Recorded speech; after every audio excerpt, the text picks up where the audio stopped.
தந்தை பெரியார் திராவிடர் கழகம் சார்பாக கு. ராமகிருஷ்ணன் அவர்கள் தலைமையில் சாதி மறுப்பு திருமணம் செய்து மகிழ்ச்சியாக வாழும் ஜோடிகளை அழைத்து காதலர் நாள் சமூக மாற்றத்திற்கான புதிய முயற்சியாக இந்த ஆண்டிலிருந்து கொண்டாடப்பட்டது.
நினைக்கின்ற நாளாக இந்த காதலர் நாள் உலகம் முழுவதும் கொண்டாடப்படுகின்றது.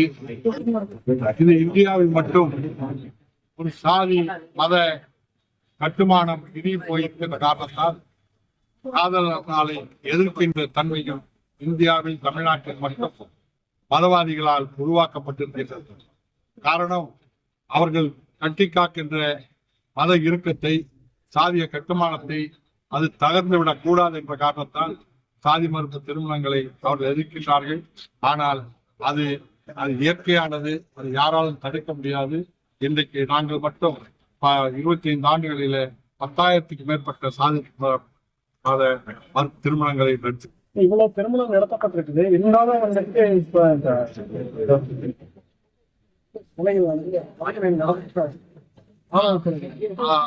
மாணவர் கொலை என்பது இன்று நேற்று நடப்பதல்ல, ஆதிகாலம் முதல் கொண்டே நடக்கக்கூடிய ஒன்றுதான்.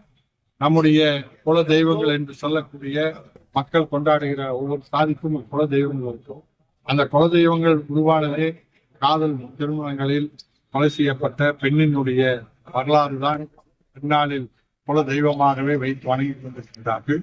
பல தாஜ்மஹால் இருந்து பல்வேறு நிலைகளிலே எல்லா கதைகளிலும் வரக்கூடிய லைலா மஜ்னு, அம்பிகாவதி, அமராவதி என்று இலக்கியங்கள் வரக்கூடிய கதைகளில் கூட அது ஆணவ படுகொலைகள் தான்.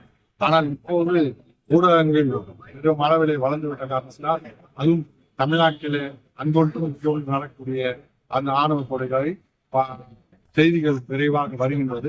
ஆனால் அது கூட நடக்கக்கூடாது என்பதுதான் எங்களுக்கு